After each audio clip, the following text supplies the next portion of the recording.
I've recalled a number of times in the past where there were big, huge sporting events going on, and we didn't know how many people were going to show up because certain teams that were popular in this particular area were playing, and or we noticed that the mornings were okay, the evening was okay, the afternoon not so much, because of that particular type of a situation.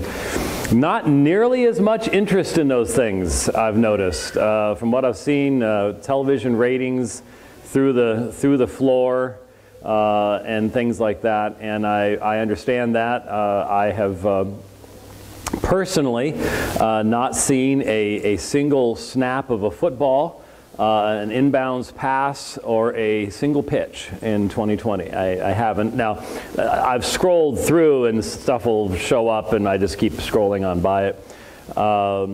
Partly because there are more important things to be working on, and also because, I don't know about the rest of you, but when professional sports and everything became fully woke earlier this year, I was just sort of like, yeah, no thanks. I'm not going to give you any more of my time. So here we are on a Saturday morning. I noticed there are more men in the audience than women. I think that's because you're getting out of your chores. It's warm enough to actually be mowing grass here, which is a sad thing for you all. I don't know what that means any longer. When we first moved to Arizona, we noticed a lot of people from the Midwest tried to plant lawns and things like that. That's just mean to grass in Arizona, okay? That's just showing you have no heart whatsoever. Pouring water onto this poor stuff that was never intended to actually live in that part of the world. And so my poor grandchildren have become accustomed to playing in rocks. That's what we have in our yard is gravel. It's nice looking gravel, and we do have a tree. My grandson climbs the tree, but it's gravel, and the only thing you have to do with that is need a lot of Roundup. For a couple months, not so much this year, because it just hasn't rained. Not even weeds can survive if there's simply nothing falling from the sky, and that's just the way it's been there for quite some time. So anyway, it's good to be with you on a Saturday morning. Our duty today, I'm going to try to do something I haven't done in the past. I'm going to try to take a brief, that word has meaning. I would like to communicate the meaning to everyone. Brief is like 5 minutes. A brief break at the hour, especially because a bunch of you, for example, hold up the size of that QT cup you're holding. Okay, now the human bladder is not meant to be able to contain that volume, and therefore those of you nursing the QT coffee, as someone who's traveling with me, who I won't mention publicly, is doing right now, you'll be appreciative of that particular break at the halfway mark, and then we wrap up. We have a couple of hours for lunch. Ken, was I correct that there's something going on here this afternoon? At 2? But that's when we're starting. Barbecue of me? But no, there's nothing going on. Oh, so someone was okay. So I was misled last evening. So between noon and 2, there will be an opportunity to. We used to invade local restaurants and things like that, and drive the poor servers crazy.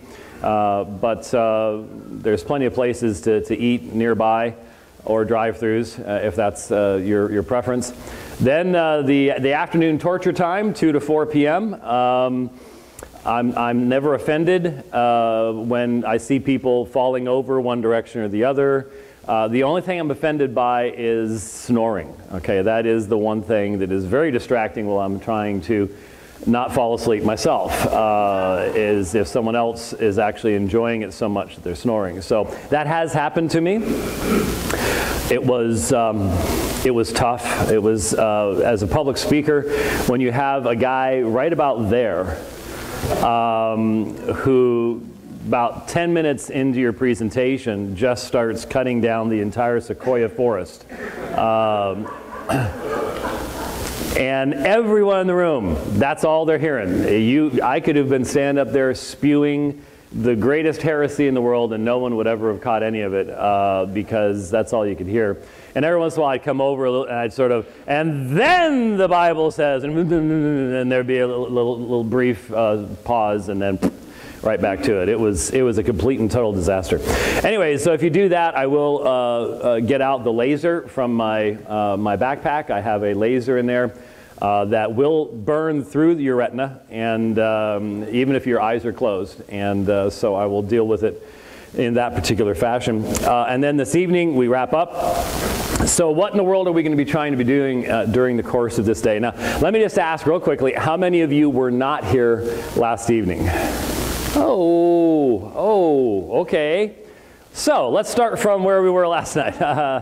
Okay, that's a fair number of folks, and so those of you who were here, if you would allow me just a few moments to, in essence, remind all of us and to bring other people up to speed. Basically what we did for an hour and a half, almost 2 hours last evening, is we all recognized together the fact that we are facing a rapidly changing world, and that anyone who holds to the Christian worldview cannot help but recognize the challenges that are coming our direction.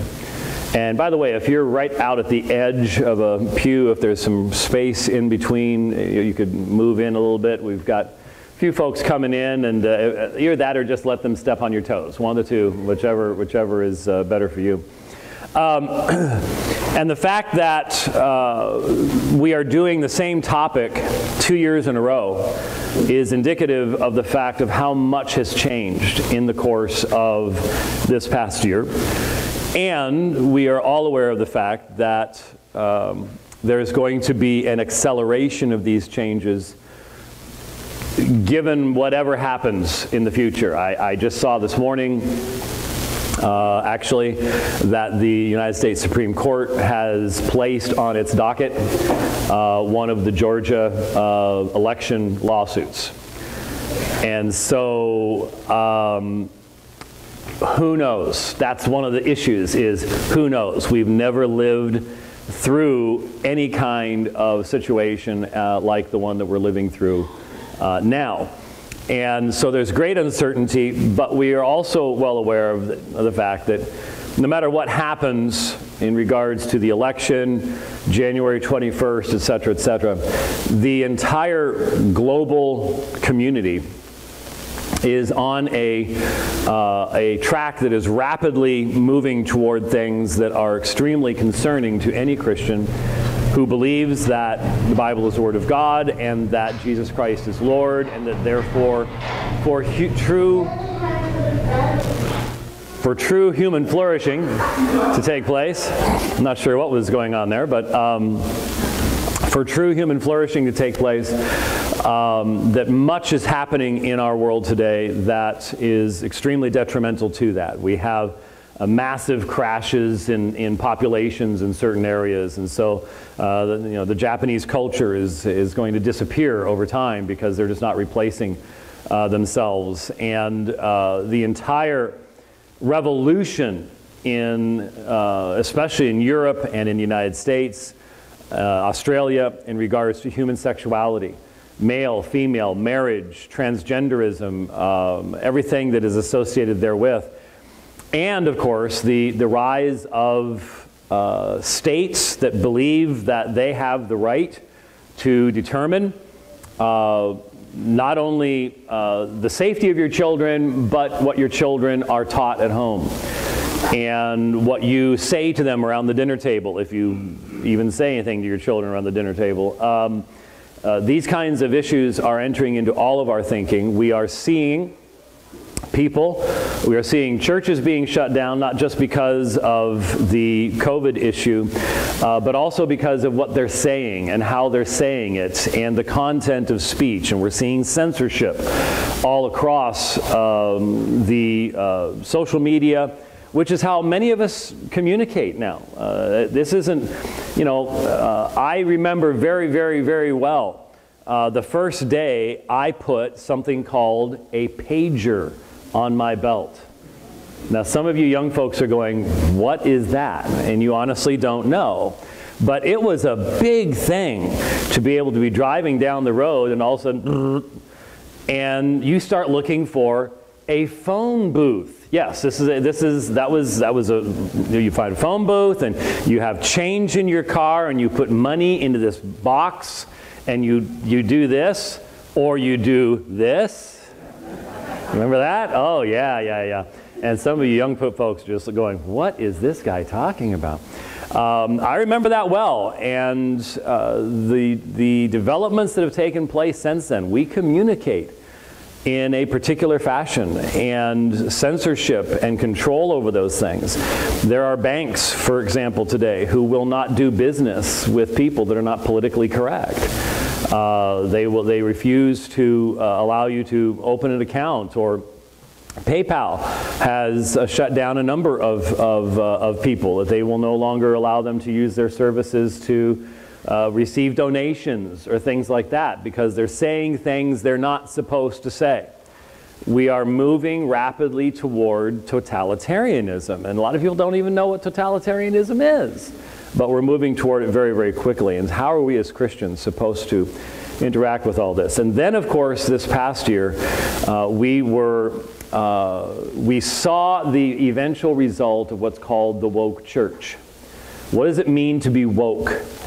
And if you subscribe to certain major Christian websites, their social media, etc., then you know, for example, if you followed something that used to be as conservative as the Gospel Coalition.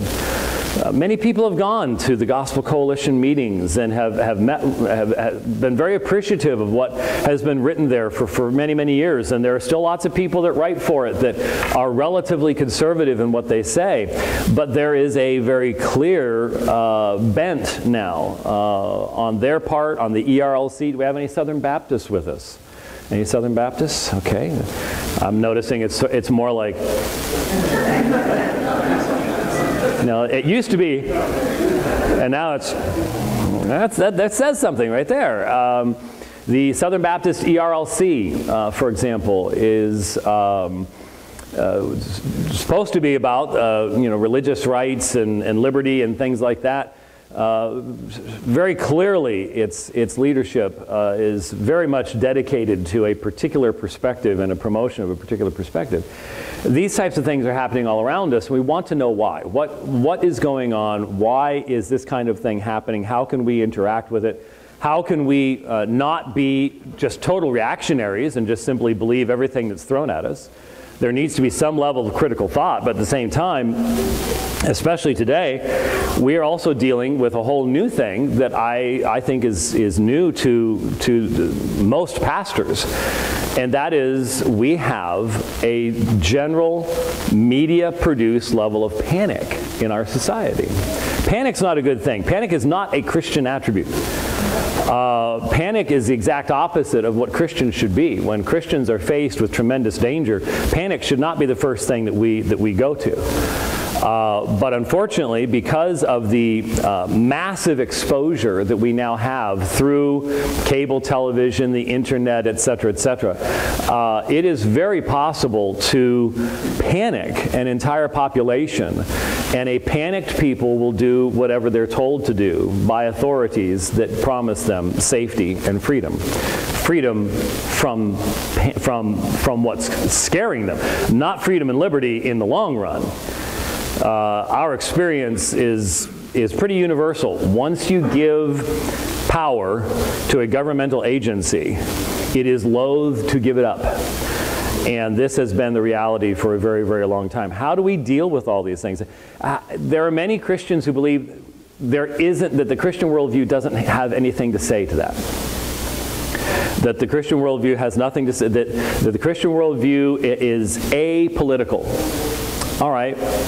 If you believe that politics never touches upon what God speaks to in this world, the nature of justice, the nature of truth, how we are supposed to interact with each other as human beings, what is best for human beings in regards to marriage and family and if you believe that those are two completely separate realms, and there are people who do believe that, I'm recognizing that, then you might be able to come up with a theoretical way of keeping these two things separate.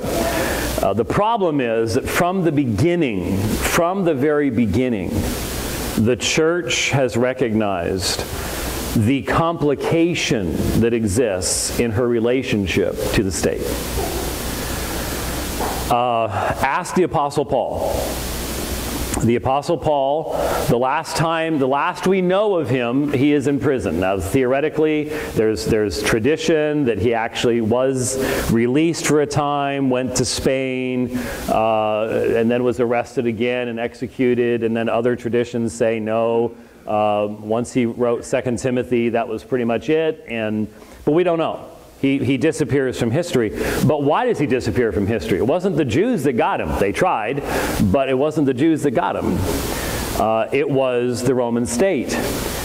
And starting with Nero, who started off okay, by the way. Nero was a fairly stable dude for the first few years of his reign, then went on a level of evil that I'm not sure has been paralleled. I mean, Stalin comes close, but the perverse evil of Nero was sort of hard to explain. It's hard to explain outside of like demon possession, quite honestly. I mean, you know, Mark 5 and the Gadarene demoniac level type evil. I mean, he completely lost it. But there starts with Nero a recognition on the part of the Roman state that this Christian movement is a threat to us. Why? This is very important. Some of you who listen to Divine Line, you've heard some of this before, but this is really, really important. Why was that so? Because think about what Rome was, and think about what people want to do today globally. What's the challenge for the World Economic Forum today and people like Klaus Schwab to bring into existence what they're calling the Great Reset? And they're open about this. This is you're hearing people tell you that this is like a conspiracy theory or something. Look, when Klaus Schwab publishes a book in June or July of this year called COVID-19 and the Great Reset, that's not much of a conspiracy. When you put it on Amazon, that's not a conspiracy. You're being straight out front. You're putting this stuff out there. You're making videos. This is what we've envisioned for the future. This is the only way that mankind's really going to be able to survive and flourish, is a massive, centralized, technology-based, full observation of every citizen government. And that's what the CCP is. That's what the Chinese Communist Party is. You do know, everybody knows that when you go into a grocery store in China, there are cameras in every aisle, right? Y'all know this? How many of you are not aware of? Well, let me tell you. Here's what happened. There's cameras in every aisle, and everything you buy is monitored. So you've heard. How many of you have heard of the social credit score? How many of you have not heard of the social credit score? All right, this is what's coming. All right, this is already being established. In China, you have a social credit score. Your social credit score determines what kind of jobs you can have, what kind of houses you can live in, how much travel you can do, how far you can travel, everything. Your social credit score is everything. And so when you go into a store and you're walking down the aisle with your cart and you're buying things, if you're a mom, if you're a female, and you buy diapers and the computer system knows you have kids, that's good. That's okay. You need to buy diapers for your kids. And you can buy a bottle of wine, but if you buy 3 bottles of wine, that's not good. And so you are given a score for what you buy based upon what the government determines you should like and dislike. Okay? Sounds pretty creepy, doesn't it? Yes. They're following you everywhere. Facial recognition software. They're now working on facial recognition software that can work while you're wearing a mask, of course. Why would they not be doing that? And so you get this score because the government is monitoring everywhere you go, everything you do, every activity, and they're assigning relative values. So how do you trash your social credit score? Best way to do it, go to church. Go to church. Now, there are state-approved churches, and then there are not state-approved churches. And the non-state-approved churches, especially the big ones, they've been dynamiting them for a decade. They've been blowing them up. Now they're just going in and arresting everybody. You've all heard of the pastor who boldly spoke to the Chinese government and said, look, we are told that when you are rewarding good and punishing evil, Romans 13, we are to be in obedience to you. We will be the best citizens you will have in regards to obeying the law and things like that. But you must understand, you are under the lordship of Christ. And you have a duty to actually promote his worship. And you will be judged someday standing before Christ. He is now serving 9 years. Nobody knows even where any longer. And that was just recently. So this social credit stuff, the complete observation of everyone, and then using the government to say this is what's good and this is what's bad, that's how you control people in this situation. And that's what the World Economic Forum is talking about. That's what Klaus Schwab is talking about. None of this is not a conspiracy theory. This is out in the open. This is what's going on right now. And the people who want to bring this to the United States are Bill Gates and his ilk, and guess what? Old Bill's got some money, and you and I gave it to him. You and I gave it to him, and we continue to give it to him. And so they've got all the money in the world, and their utopian idea is this idea, there's no private property. That's what the Great Reset is. You will not have any private property. They're already written up, you can look it up this came out in Canada just recently. You watch within the next 5 years, there will be a situation where you'll be offered complete forgiveness of all of your debts in return for signing everything you own over to the government. And so you become the serf, and the government's the Lord. They provide for you free health care, which means free. Exactly what is that supposed to mean? I gave everything for this. That sort of means it's not free. You work for the government, and the government provides you what you need. If you've heard about this utopia before, the guy who promoted it was a guy named Karl Marx. And this was tried before. But the idea now with China is smart. They've figured this out. You know what they're doing? They're making sure that they don't make the mistake the Soviets made. Because everybody was starving to death. And people got tired of the gruel, you know? You had all the money in the world, but nothing to buy. There's nothing in the stores. That's not the case in China. They have allowed enough free market. They know there needs to be enough free market for stuff to flow, for stuff to be made. So what they're doing is they're trying to make sure that their people are happy with having their felt needs met, and that keeps them from rebelling. Now, there are still those few people who recognize, but I'm still being told what I can wear, where I can go, what I can think, the whole 9 yards, and that's not much of a human life. But for most people, if you can get your physical desires and lusts satisfied, you got enough food, you can play your online video games, hey, that's good enough, we're good, that's all right. I can guarantee you the founders of this country would have found that to be a rather disgusting solution. But that's another issue. I think most people today find the founders of this country to have been disgusting themselves. That's the problem of what we're facing right now. So there's a whole worldview behind that utopian idea. And it's a worldview that ignores Romans 1. It's a worldview that ignores what Christians believe. Now, quote-unquote liberal Christians, they're not much of a problem. Liberal Christians bought into a humanistic view of mankind a long time ago. And they ignore the reality that Scripture says man is constantly suppressing the knowledge of God. There is no fear of God before their eyes. I mean, you read Romans chapter 3, verses 10 through 18 or so, and that's not exactly the most uplifting section of Scripture to read, except for one reason. It happens to be true. It happens to be true in every culture and at every time. And since it is, the idea, and let's be honest, I'll go ahead and skewer my sci-fi because it was a part of this. That's always been the huge fiction of Star Trek. The whole vision of Star Trek was that all of a sudden nobody has money, and everyone's just all equal, and no one tries to excel at anything. We're all equality, right? Problem is, that ignores the reality of sin, pride, all sorts of issues like that. It ignores the fact that there are some people who are far better at things than other people. There are some people that are big and strong and tall, and then there are people who are not. And there are people who are really, really smart in certain areas, and then not really, really smart in other areas. We're all different.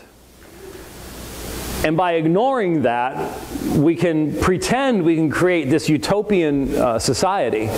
But that utopian society will fundamentally have to, as we mentioned last evening, get rid of any elements from God's truth and God's law that limit the power of the state and that recognize cosmic justice will be done by God, that we will be judged. The things written in the books, that God is keeping a perfect accounting and God knows the heart and the judge of all the earth will do right. This perspective gets rid of all of that, and the result, right now, we would call what's going on, for example, through the use of Google and Twitter and Facebook, a soft totalitarianism. And that is, if I say very, very, very, very plainly that transgenderism is a horrific anti-human evil. It's deception. There is no such thing as transitioning. No one has ever done it. No one ever can. God created man, male, and female. You can mutilate the body. You can dress it up on the outside. But I have children. And I remember clearly when those babies were born. Both of ours were born very early. For some reason, you all can ask Kelly about it since she's with me, but she has skipped that last month of pregnancy. I'm not sure how you do that, but it's just like, yeah, that last month, that's a little bit long. And so we had little ones, and especially our son was very small. And I remember very, very plainly her nursing that tiny, tiny little child. And so I refuse to look at the head of the health department for Pennsylvania, who's a 60-some-year-old dude in a wig, and call that a woman. I know what a woman is. A woman nursed my children, and a woman gave birth to my children. And you're not going to tell me that that dude is a woman. That's living a lie. I can't do that, and I won't do that. And it is absolutely a disrespect to every woman to do that. And vice versa. And vice versa. So these kinds of, these are issues that, as a Christian, I don't have any choice. God has spoken. God has said this is male and female. God has given revelation concerning these things. And when a government system comes along and says, no, no, no, no, no, we can't do that, you can't say that anymore, they will shut you down. So we have a soft totalitarianism right now. I mean, how many people today could go into any major corporation in the United States and openly on a company email list say what I just said about men and women? It's not going to happen. You're gone. You're done. Doesn't matter what your position is. Your history, and we all know it. So there's already a soft totalitarianism that exists. It's already amongst us.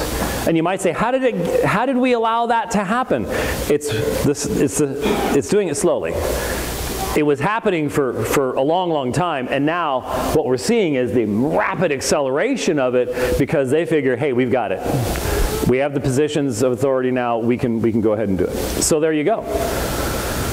And the result of that, as I mentioned last night, are specific, direct legislative initiatives in almost all Western countries. It's in the United States called the Equality Act. In Australia, they've got a new one coming out that will be voted on soon that will fundamentally make it a criminal act for the pastor of this church to stand behind this sacred desk and open up Leviticus 18, 19, and 20 and preach what it says consistently, historically, and fully. It will be a criminal act to do that in Australia. And it pretty much already is across the EU, depending on which judge you run into. And it's accelerating. Where is this coming from? Well, we mentioned last night the myth of neutrality. There is no such thing as neutrality. We, the church, have allowed much of this to happen in our own thinking because we have embraced the myth of neutrality.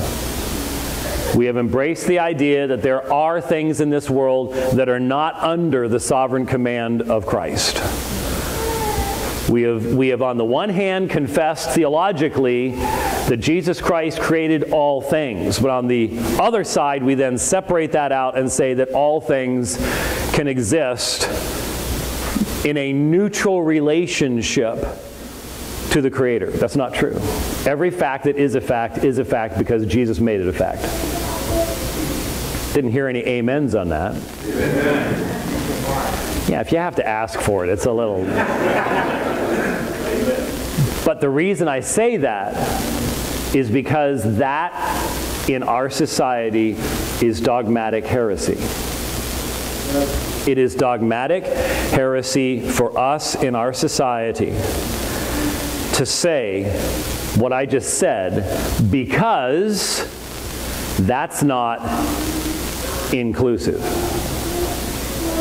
And inclusivity is, of course, the great dogma of our society, is it not? Except it doesn't mean inclusive. Last night someone was saying, you need to give us more examples of words that are being changed in their meaning and in the war on language. Well, there's one of the great ones right there.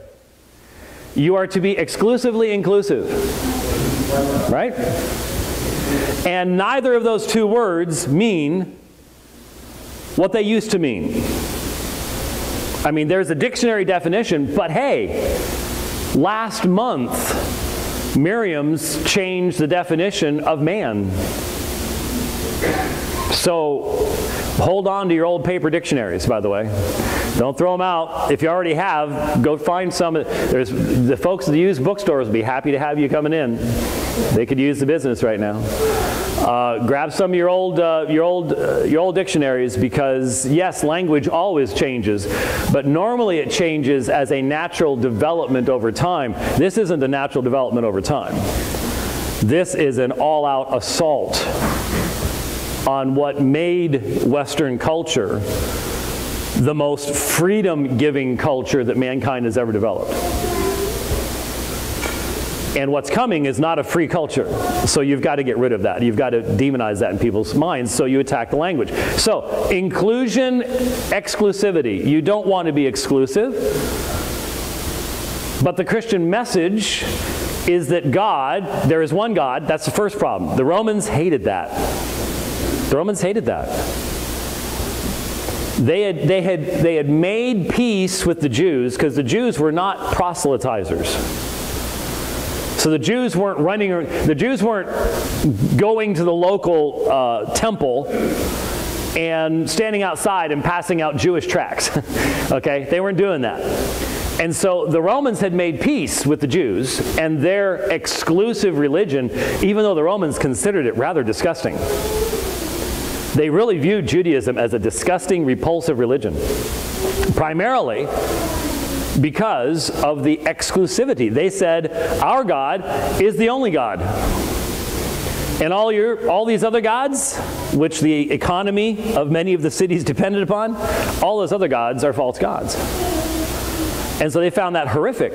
The Christians come along, and at first the Romans can't tell the difference because they're using the same scriptures, right? So they just figure it's a difference between Jews. And eventually they start getting the idea, oh, this Jesus guy is the issue with these folks. And these folks are literally going and they're telling our people that there's not only just one God, but that he has revealed himself exclusively in this Jesus, and the only way of salvation is in and through him, and that you can't join that with the worshiping of our gods in the temples. That's disgusting. You people are backwards, you're bigoted, you're biased, you're prejudiced, you're Neanderthals.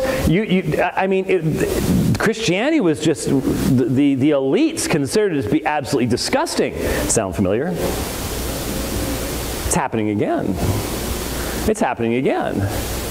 Because see, Rome is trying to hold together all these different cultures and all these different religions. And it's tough to do. And you don't want to have Roman legions on every corner just to try to keep everybody together. You want to have a way of letting everybody get along and still do their thing. They realize if we come through and tell everybody they can't practice their ancient religions, we will have civil war and just constant rebellion, and that's not going to happen. And so they develop the idea, okay, here's what we'll do. You can continue to worship your gods, and you can keep your temples open, and you can do your thing, and that's fine, and that's wonderful. But what you also need to do is you need to recognize Caesar. So become syncretistic. Go ahead and worship your God. Go ahead and think that your God is giving you your crops and your plants and all the rest of that stuff. That's fine. But you need to do something like every year where you tip your hat to Caesar. And see, that'll give us unity, you see. Everybody doing the same thing will give us enough unity that we can sort of hold this unity, diversity thing together. And so eventually what you have is the offering of a pinch of incense on the altar to Caesar.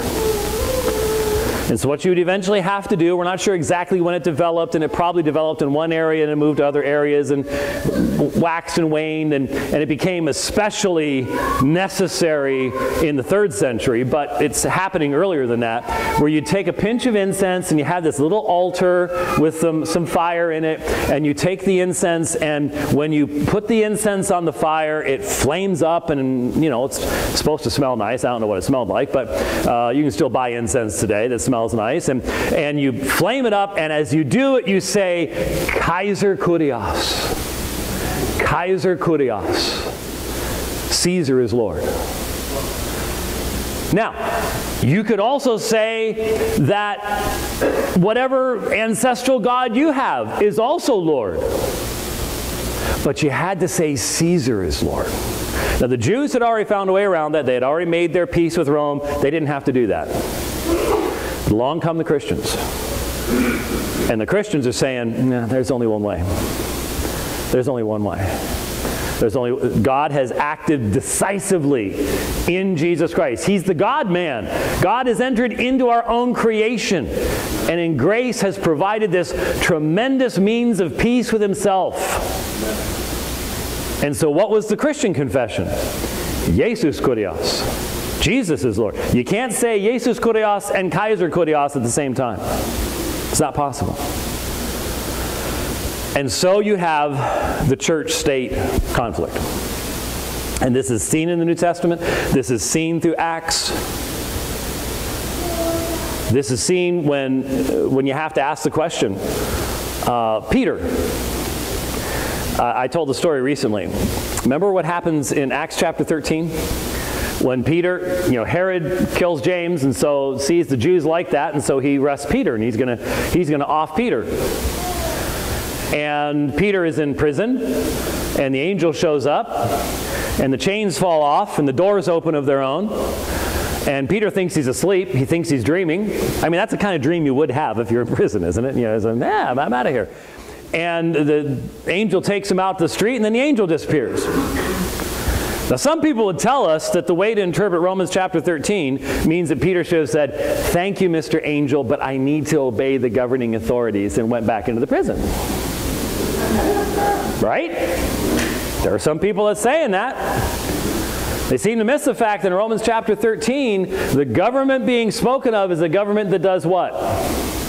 Punishes evildoers and rewards those who do good. Yeah, we'll keep that in mind.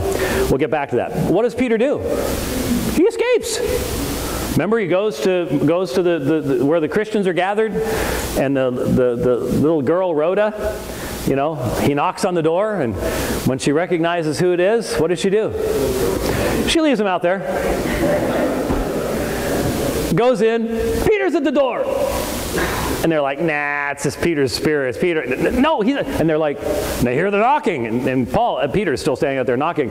And they finally let him in. And what does he do? Does he go turn himself back in? No, he leaves. He tells, go tell James and the brethren, I've been freed. And he goes someplace else.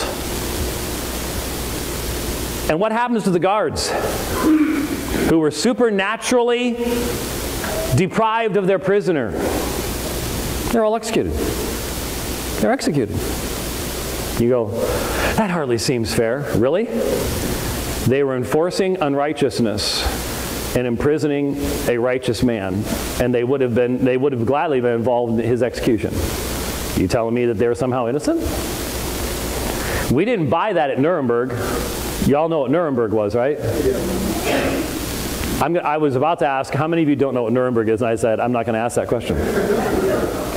The Nuremberg trials after World War II, interestingly, only happened in Germany. You notice that? Didn't happen in Japan. We knew we needed Japan, and so almost every single one of the Japanese war criminals, and there were more of them than there were Germans, believe it or not,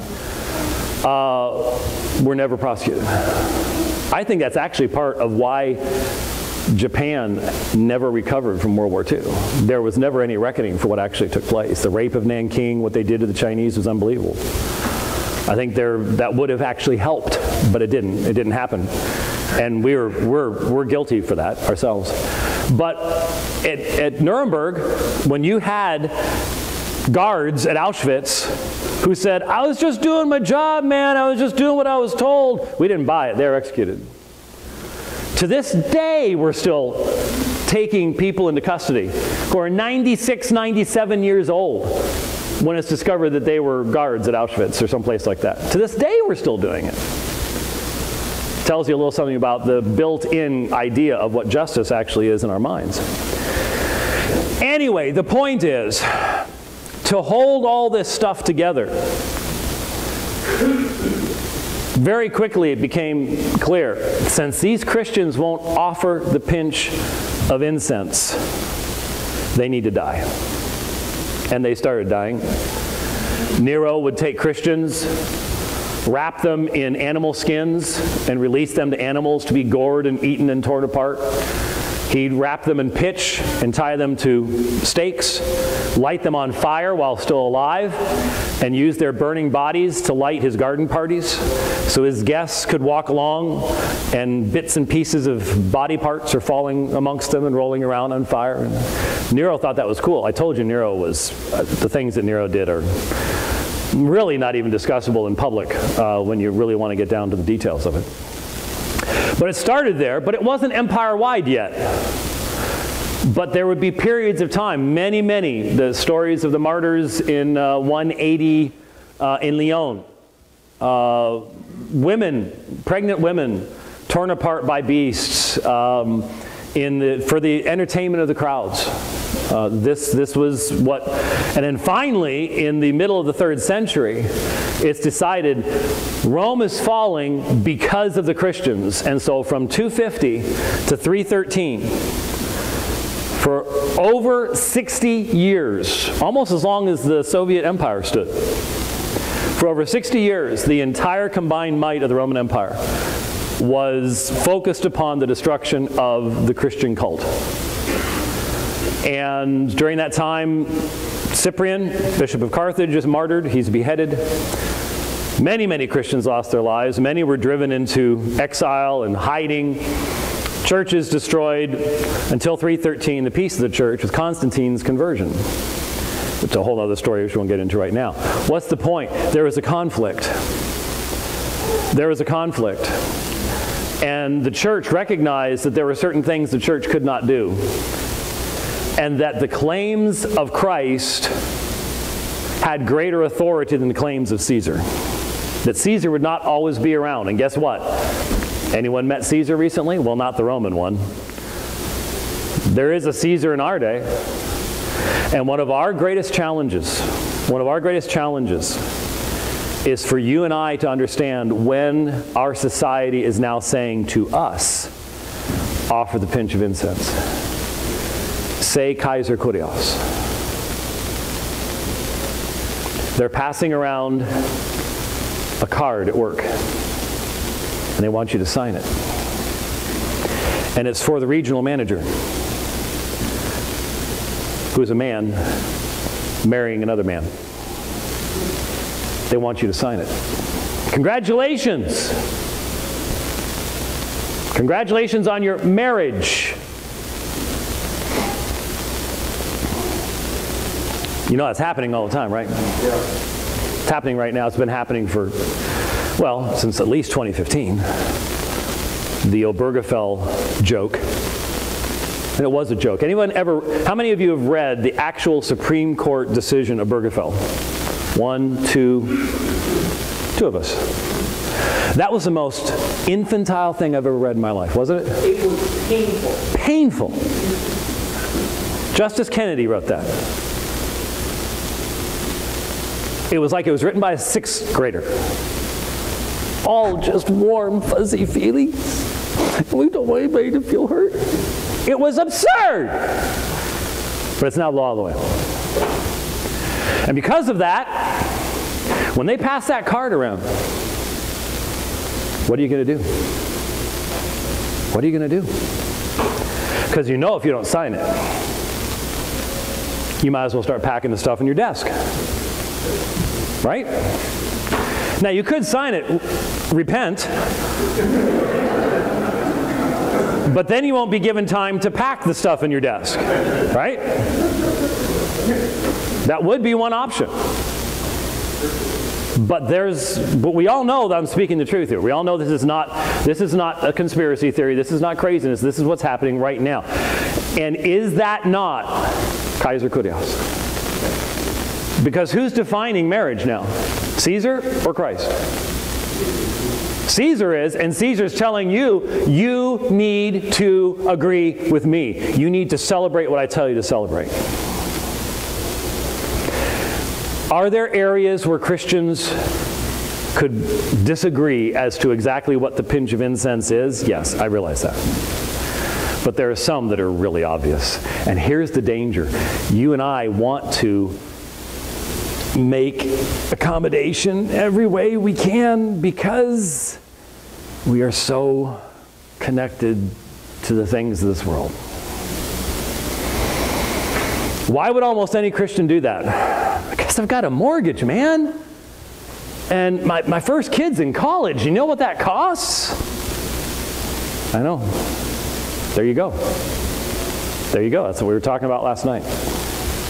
So we're pretty much up to speed, but that does give you just one example of the war on language.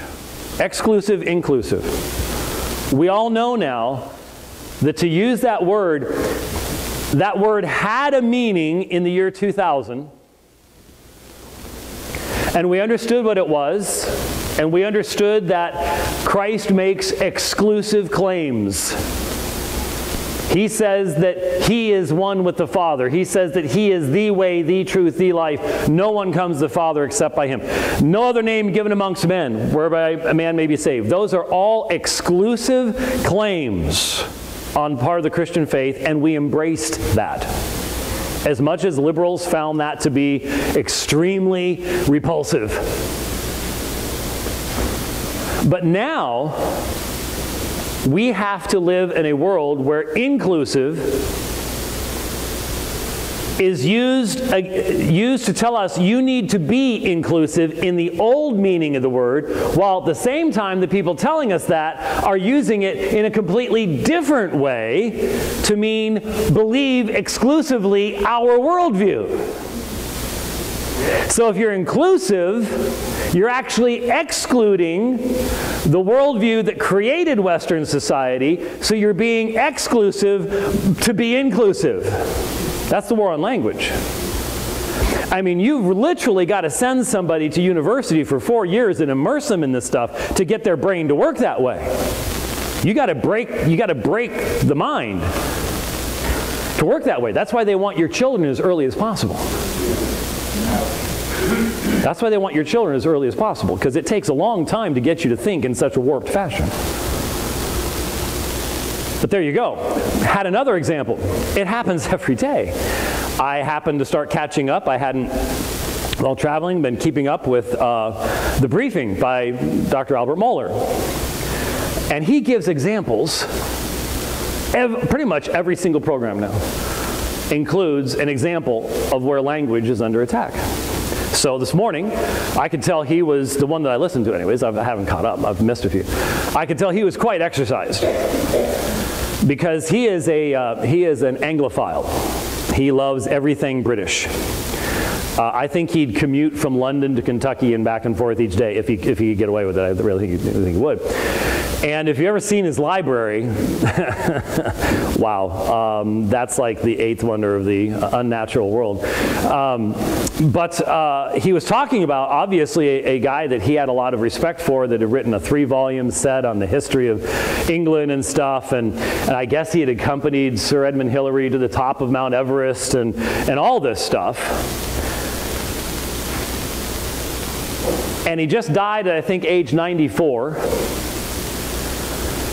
And somewhere along the line, this man, first name James, became Jan. One of the earliest, back then, transsexuals. Went the whole way, the whole operation, the whole 9 yards. And he was reading the New York Times obituary on this individual. And he was incensed. Because, of course, they adopt all the feminine pronouns. And so he pointed out, if you went back in history and read any of the reports of Sir Edmund Hillary's conquering of Mount Everest, you would find no evidence of someone named Jan in the expedition, because there was no one named Jan. There was a man named James. But they changed all that. They're literally doing ministry. The New York Times is the Ministry of Truth today. And when I say Ministry of Truth, I'm talking about George Orwell's 1984, where Winston sits there and he changes old newspaper entries to erase people and change things, whatever the party wants done. The New York Times is the Ministry of Truth today. And so they're talking, they literally say that this Jan was married to such and such a woman and had 5 children with her. She had 5 children with her. That's called living according to lies. Because it was a man named James that fathered 5 children with the woman who gave birth to them.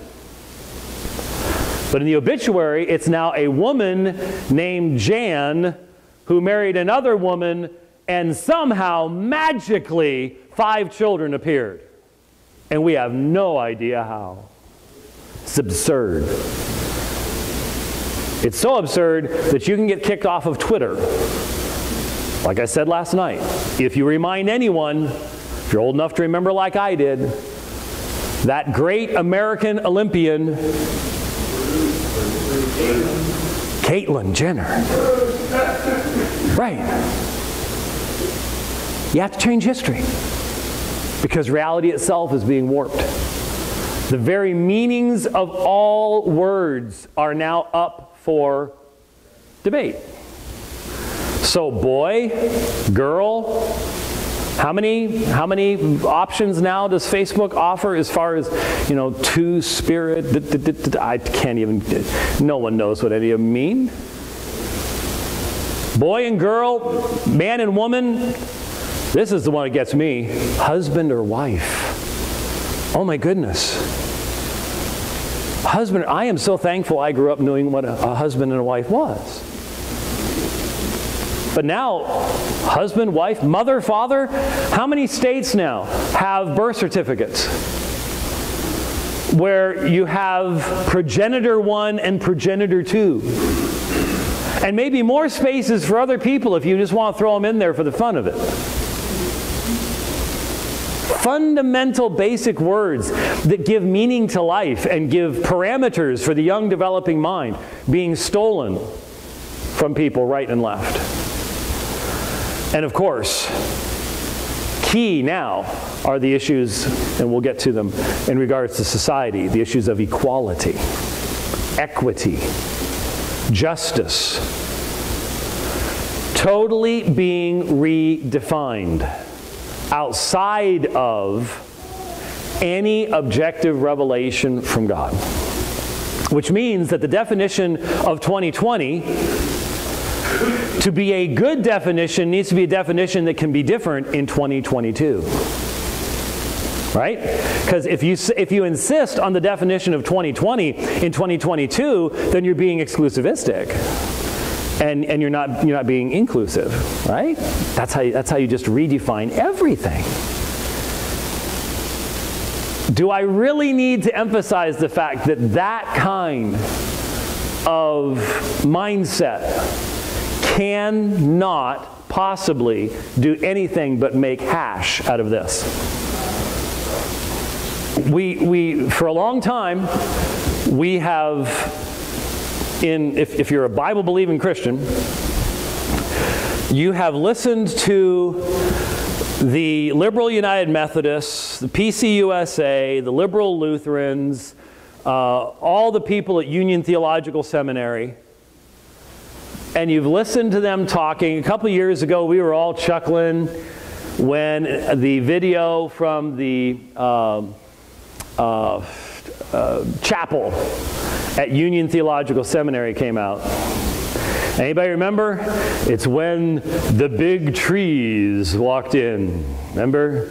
People dressed up as big trees. I thought I was watching which one of the Lord of the Rings ones with the Ents, you know, the throwing rocks at, you know, and the trees walk in, and then later they're all kneeling around flowers, and they're asking the flowers to forgive them for their acts of aggression toward the natural world. And we're all sitting around doing what this guy back there is doing. Just, you know, oh, wow, the zanies are at Union Theological Seminary. Well, they've been there since the late 1800s. They've been there since the late 1800s, and we laugh. But you see, they were just simply going with what all this is in the theological realm. And they pretend to honor this as something. The Union tends to have more of a Buddhistic bent to it than a Christian bent these days, but they pretend. It's pretense. You can't make this worldview and that book meaningful together. This is the enemy of that worldview. It says all the wrong stuff. Anyone remember Brother Andrew? Anyone remember Brother Andrew? Just a few of us. Brother Andrew, back in my day, was one of those guys, hero for doing what? Smuggling Bibles into Eastern Europe. Because the Soviets knew that book is not our friend. Oh, they already had the state church, but they knew the state church wasn't going to be actually teaching the content of that. So they didn't have to worry about it. The scary thing is when individuals get hold of that book and find out what God requires of them. That's when they become unmanageable. And so they banished it. I don't know about you, but whenever I hear people talking about an official, you know, there's like an official Chinese version of the Bible. Nah, I'll pass on that. No, thank you. I don't want the U.S. government-approved version either, I assure you of that. They got nothing to do with it. Leave it alone. You might say, that could never happen. Yes, it could. You may have it on here. Don't trust that you'll always be able to have it on here. It's wonderful. I love being able to have my entire library here. It's wonderful, it's great, but I ain't getting rid of this. Aside from the fact this is a Jeffrey Rice rebind, which many of you are going, oh, let's hope it doesn't disappear from the pulpit up there during one of the breaks, right? Aside from that, I'm not giving it up. I'm not giving it up. And you don't either. But even then, let's be honest, for a lot of us, how much of it could we take with us if they didn't allow us to have anything at all? Man, we should be more focused on memorizing Scripture. The more we've got, the more we'll have when everything else is taken away. Even though, remember Corey and Betsy? Corey and Betsy Ten Boom? That little Bible that God miraculously allowed them to have all the way through Ravensbrück concentration camp. There's a miracle you can believe in. There's a miracle that you can believe in. All right, I went a little bit beyond my time. Remember, the word has meaning, and we're going to demonstrate that we are not postmodern secularists by redefining the word brief. So we are going to take a brief 5-minute break, and then we will continue on.